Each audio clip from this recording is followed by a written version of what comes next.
LTD Sailing School and Yacht Brokers. We'll teach you to sail and then help you find the boat of your dreams.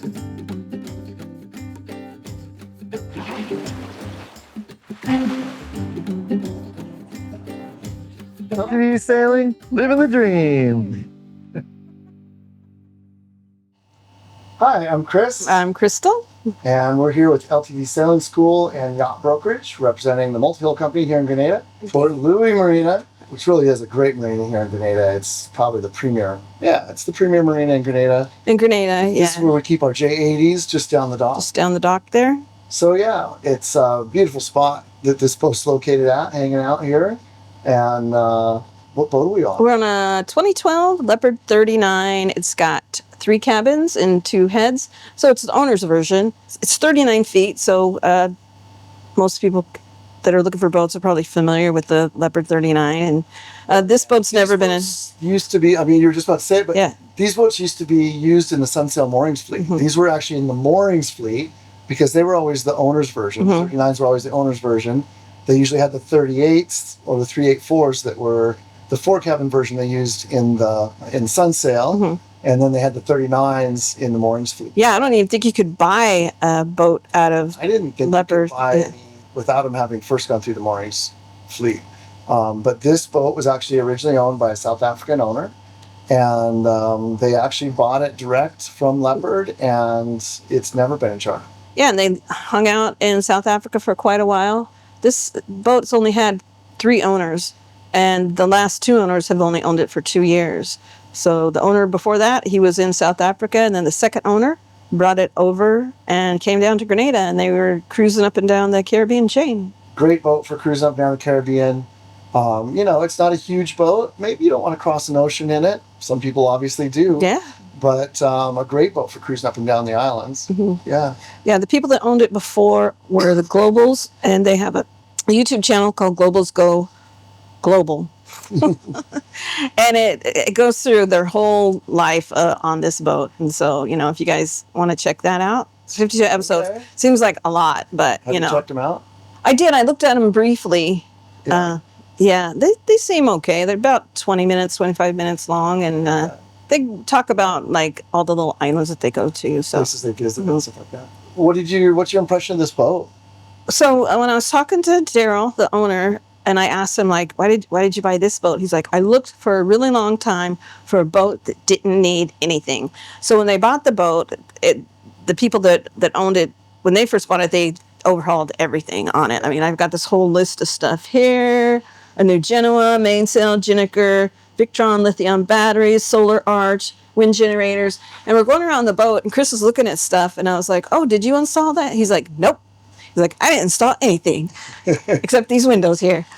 But really well equipped boat, though. Yeah. Mm-hmm. And they haven't really had any problems with it. So no, I suspect not. So what are, I guess, some of the cool features or custom features that I saw on board that I really liked? Really liked that the swim platform on the back. So there's a swim platform that actually goes right across the back of that cockpit area. Provides a little bit of security when it's up, but it drops down and provides a nice little dinghy dock, swim platform. And you think about, because these guys are divers and the previous owners are divers as well, that is a game changer, right? Yeah. To be able to just have all your dive gear on there and jump in without having to climb over seats and whatever. Right. So just makes it a lot easier getting in and out of the boat. Yeah. When you're at anchor on the mooring. And then you mentioned that they're divers, right? Mm-hmm. That the owners are divers. Tons of dive gear that comes on this boat, right? Mm-hmm. So it comes with a compressor that's looks brand new. There's 2 sets of dive gear, 2 full sets of dive gear, mm-hmm. and 1 set that's actually never been used. It's mm-hmm. still got price tags on it, so pretty cool. If you're looking to start diving and go cruising. 3 tanks, 3 aluminum tanks, mm-hmm. I think. They're all aluminum. Just kind of a really well set up boat. So really love that. The other cool feature that I noticed that's definitely custom on this boat is the little drop down platform at the helm station. Did you see the steps? Yeah. So somebody short like me, it really helps just to be able to stand on something and not, tippy toe. So. This boat has really good visibility from the helm. Mm-hmm. You can see, I'm 6 foot tall, I can see all 4 corners pretty easily from mm-hmm. the helm.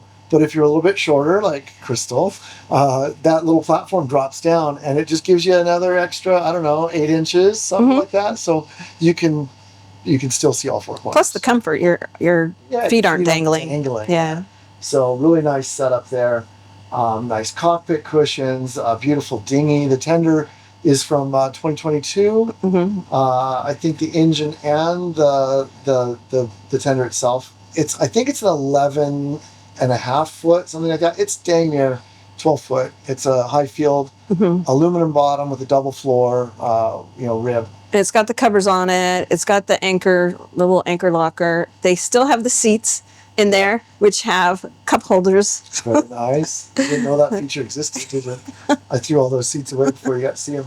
So yeah, it's a great tender, nice setup. The way that the davit system works, it actually drops out past where that little swim platform is, so you don't have to worry about that.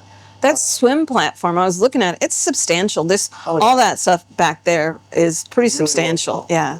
Especially for a small boat like this. Some of the other really cool stuff on this boat, the lithium. So we've got, let's see, I took some notes of 1,400 watts of solar on the solar arch back there. So plenty. That solar arch also is really nice because it gives a little bit more shade to the back seating area and also protects the dinghy from the sun a bit. UV down here is serious. Yeah. But they have shades that go all the way around the boat as well. The sunshades and cockpit enclosure.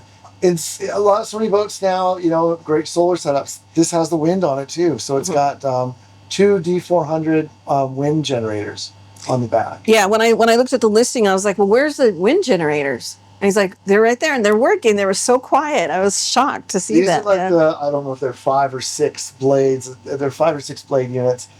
The ones that a lot of people have issues with is the 3 blade, like silent wind that just aren't that silent. Yeah. And so these ones with the extra blades, I don't know if they just are turning slower or what it is, but they don't make that screeching, howling sound that everybody kind of doesn't care for that much.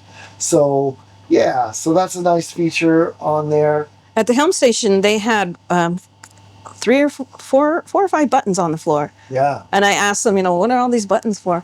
And they're all for the winches. Yeah. So everything all is just... winches are electric. So we got electric winches, so your halyards, everything like that are on electric winches. And he has the button for the windlass as well. Yeah. There's control right there at the helm for the windlass, but there's also a remote right here. And the remote in a lot of ways is better. It's got a little lanyard on it, put it around your neck or whatever. You can walk up front, you can come back. It's nice to be able to have that flexibility when you're raising and lowering the anchor. If you're short-handed, maybe you're even sailing by yourself, somebody's taking a nap, who knows, walk back, throttle forward a little bit, walk forward, make sure the chain's running fair, and bring it up nice.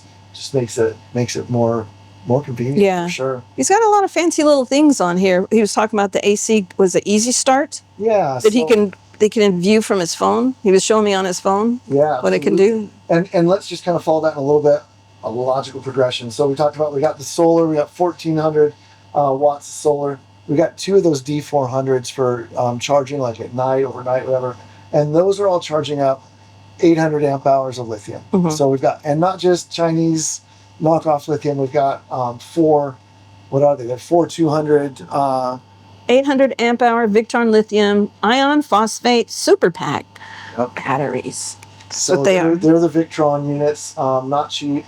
4 200 amp hour units in there, all linked together and all being charged with Victron energy charging system. So we got a big Victron energy charger inverter underneath the sink. With a huge ventilation fan on it. Really impressive. That thing's going to move some air. And then down below on that, what would be the aft guest cabin on port side, we've got the MPPT controllers. We've got a Lynx, basically bus bar kind of thing, whatever you want to call it. Anyway, it's got all the cool guy Victron stuff charging up those batteries. And so now, full circle, we talked about how we got the power. Now, what are we going to do with it? Cool the boat down at night. Yeah, he said that was his favorite thing about the boat is he gets to sleep in air conditioning every night, which is pretty critical when you're in the Caribbean. Well, I'll add to that too. Like this boat has a generator, right? And it's a low hour generator because they don't need it that much. Use it. They've got so much, lithium and solar and wind. The great thing about powering those air conditioning units off the batteries is that you don't have to run the generator at night, so it's just quieter. The boat's quiet, cools down. Daryl said he found the perfect temperature where, if you go up 1 more degree, it uses a lot more battery power. You back it down 1 degree, it's not quite as cool. So you found like the perfect number for what that temperature is. But yeah, a lot of different ways to run air conditioning on a boat these days without a generator. These guys are using their 230 volt air conditioning units, so running off the shore power. Because they have 2 AC units. Only one's hooked up to the batteries though. The one is allowed to run through the batteries. That's on the owner's side, of course, and then the other one just runs normal with the generator. So if you really want to cool the boat down quick, you run them both.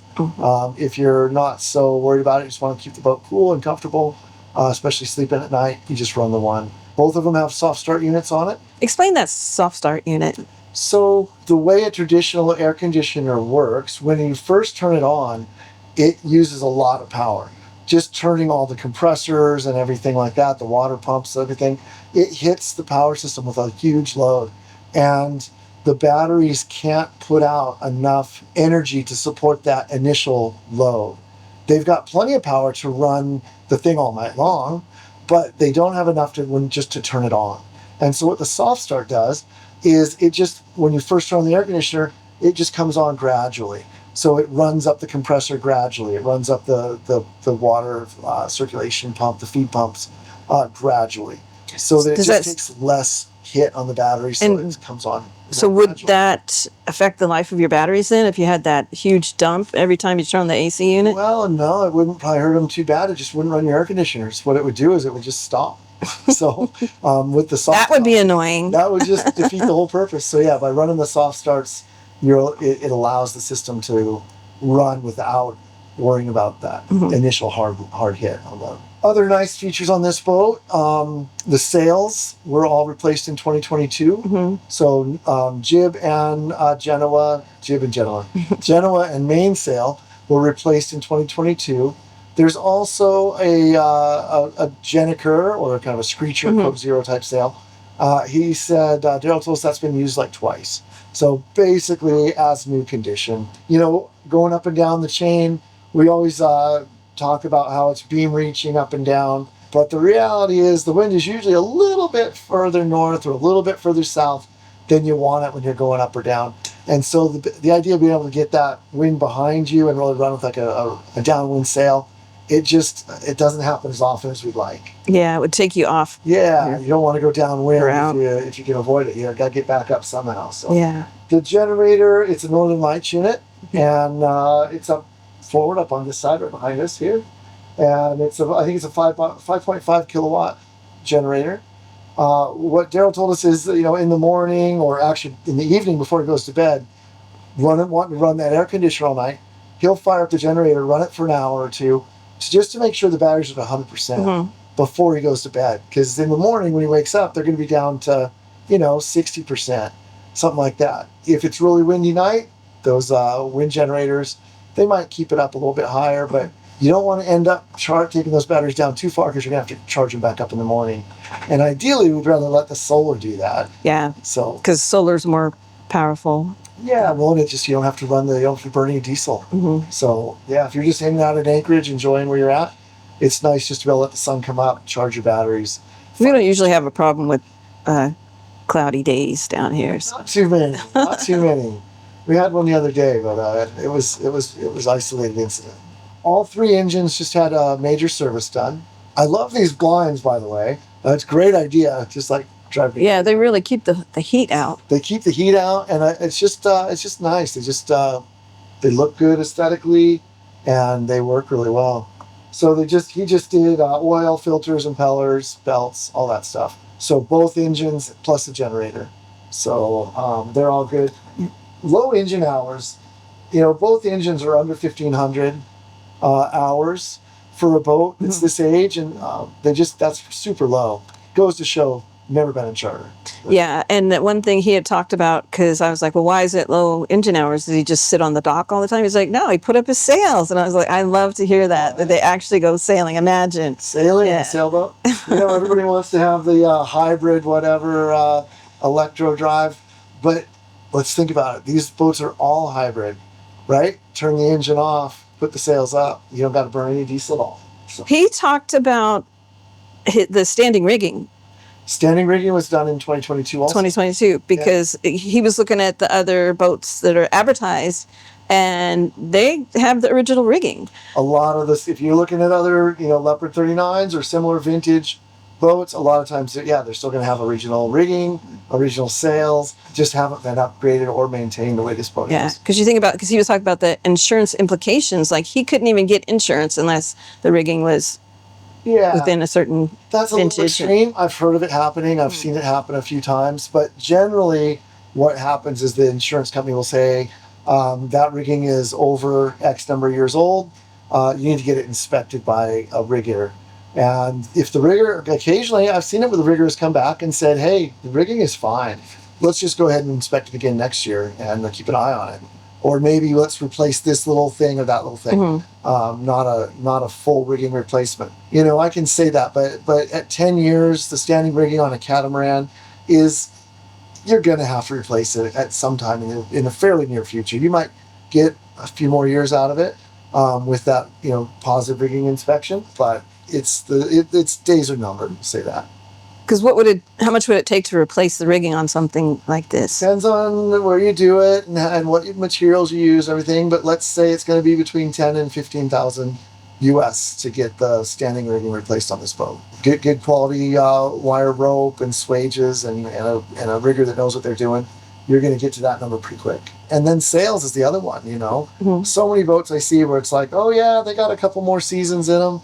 But come on, do they really? Like, the main is so blown out, it just has no shape. Your jib is blown out, there's no way you're going upwind. So the performance of the boat, even though the sails might still be sound, not ready to explode on impact, they're past their prime, right?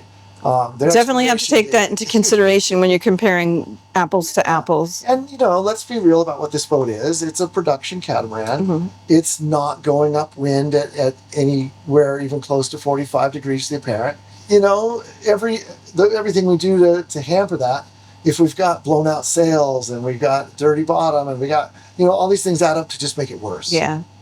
This. Oh, on the sails, the original Genoa, we talked about these old sails, the original Genoa is actually on board still as a spare. They said the rigger or the sail loft inspected it, said, there's not really anything wrong with it. It's just not as good as it could be. Yeah. And so it's tucked underneath the bunk over there, and could be there as a spare if you needed it. Anyway, I'm sorry, what were you going to say? Well, I was just saying that we're sitting in this saloon right here, and it's really comfortable. Yeah. I mean, it's got this huge table. I would definitely get rid of this table. But it's not as big as some, right? Like, I mean, it's narrow. It's narrow, but it's narrow. It just takes up like it's a lot. In my face. No, you got plenty of room here. Kind of like I'd be squishing and maybe hit the gym, but not so much. Crystal's good cooking, but it's manageable. It's manageable. Yeah. But you think about how much more room you would have if you got half of this table. Right. You just have like a coffee table. Yeah. Because I'm probably hanging out outside for dinner. But you're watching the TV. They have a little TV right there, so. Yeah.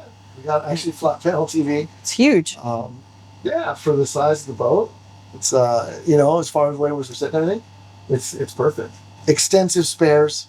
I think Daryl told me there's like 3 big totes full of spare parts down below, all kinds of stuff. Alternator, water pumps, all kinds of He said need to go cruising. He said it would take him 2 days to inventory all the spares, but it's all labeled, so. Yeah. Makes it easier. This boat is wired with 230 volts, so it came from South Africa, right? So it's got the South African plugs, 230 volts, 50 hertz. Embrace it. You can buy things appliances that work on that. Just go on Amazon or here in Grenada, that's what's not native. So go to the store. That's what they got. Do you think that really puts people off that it's not one? Sometimes it does, especially a lot of our American buyers. If they plan to take the boat up to Florida, for example, maybe that's an issue. But if they're sailing the boat here in the Caribbean, It's not a... Most of these docks you go to are all 230 anyway. Yeah. They might have a little bit of 110 someplace on a special dock or whatever, but most of the marinas are all wired for 230 anyway. So it works out fine. So if you never go to the dock, you don't have to worry about it. And if you never go to the dock, you don't have to worry about it. There's that. But there is also a 110 inverter on board. Yes. A small one, but big enough to run probably whatever you want to run on it. Yeah. If there's something you've got to run on the 110, you can do it. Now, what was he saying about his water maker? He has Well, there's two water makers. Okay. Yeah, so you've got a Spectra. I've got it in the notes. Where did I put it? Last page. A Spectra Newport 400 that runs on 12 volt. So that one is a low production, doesn't put out a lot of water, but you can run it on the batteries. Mm-hmm. It's good backup. Yeah, it's a good backup. And if you're just sailing or if you're just off grid, you don't want to run the generator, it's going to be great. You can run that. But the boat is also equipped with an HEM desalinator. Never heard of it? Me neither. But this thing is a monster. Puts out 230 liters an hour. He said it can fill all 3 tanks on this boat in like a couple hours. And does he have an extra filter for the drinking water? Yeah, underneath there there's a separate tap for drinking water at the sink here, and it runs through 2 charcoal filters. There's also a UV filter. He said he wasn't using it currently, and he wasn't sure if it was still functional. The UV filter is, just if you're not familiar, what they're for is to kill any kind of bacteria or whatever might be in the water. So if you're getting water from suspicious sources, that might be a good thing. But if you're getting water off a dock, it's probably going to be like city water. It's probably fine. And if you're using your water maker water, well then there you go. All good. Yeah. Huge water maker with a nice backup 12-volt backup one. Both of those are pickled right now, and so they're kind of put away. What else do we got? Well, I think looking around this. Oh, you talked about the door. Oh, the door. The door. So many catamarans when I get on them and I go to open the sliding door into the saloon. It's the rollers are messed up. They're just funky. You kind of have to lift them and guide them and work with them and get them open. This one is one finger open, one finger closed, no problem. He's been definitely taking good care of that sliding door. He said if it makes any kind of noise, I'd look into it right away and figure it out. It's one of his points of pride on the boat for sure. It's so funny. So anybody that's ever been on a charter boat, exactly what we're talking about when you're opening in that door and it's stuck or something. Maybe you've been looking at some boats. Maybe you've been walking the docks and checking out some boats. It's pretty rare that you find one that opens and closes that smoothly. Yeah. It was kind of caught me by surprise. I was like, whoa, that's nice. Also, though, I took some pictures, did a little video in the engine rooms. Again, immaculate. Super clean, no oil, no drips, no drops.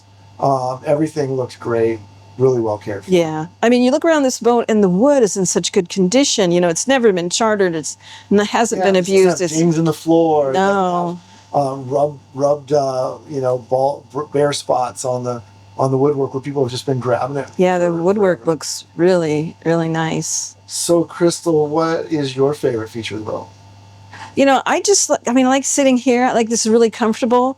I like that it's little. I like this compact, and then you can get around, and everything is within arm's length. And yeah, so like for a couple cruising on this boat, no problem.